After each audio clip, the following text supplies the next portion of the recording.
गत निर्वाचन में आपण माने बहुत परिमाण में आमको आशीर्वाद देछंती पुणी सुजोग देछंती आपण सेवा करबा लागि ए अंचल विकास और उन्नति लगी ये अंचल में शांति अमल रखा लगी आम आगामी दिन में आपण मान सहयोग आशीर्वाद और सौभाग्यतार कामना करवा विभिन्न जिनिस आम मैंने संकल्प पत्र रखिलु आपण सामने मुख्य स्तर में स्वास्थ्य शिक्षा गमनागमन पीवा पानी जलसेचन तथा युवक मान निजुक्तिर कथा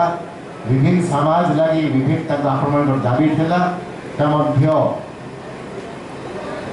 केते दाबीटा आम पूरण करने लगी भविष्य में चेष्टा करूँ। असेंबली रे मुख्य उद्देश्य मुख्य दाबीटा बलांगीर को प्रसंग को लेकर आम मैंने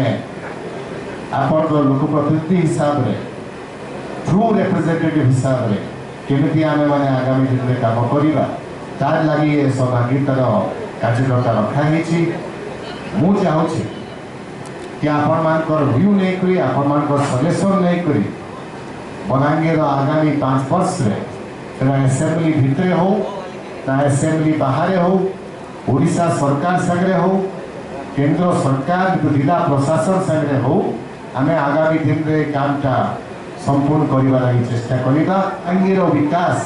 जड़े लोक नहीं करें मिलित भाव में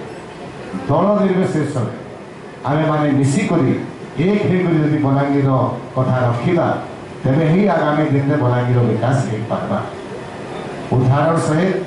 बलांगीर केमिति आम हाईकोर्ट बेंचटा रखा तार दाबी प्रस्तावटा आम रखा असेंबली रे तार संगे संगे बलांगीर रे गोटे एग्रीकल्चर यूनिवर्सिटी केमती आनिबा विभिन्न प्रसंग लगी आपण माने सजेशन आगु देइथिले ताको मध्य केता कोई परिचालना करिबा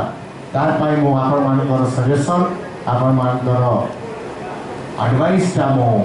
सीख करूची मु आशा करूची आपण माने आमको सहयोग करेंगे आशीर्वाद दौरे और बलांगीर शांति अमल रखा लगी आप आशीर्वाद सब आम साथ बहुत बहुत धन्यवाद। नमस्कार। जय हिंद।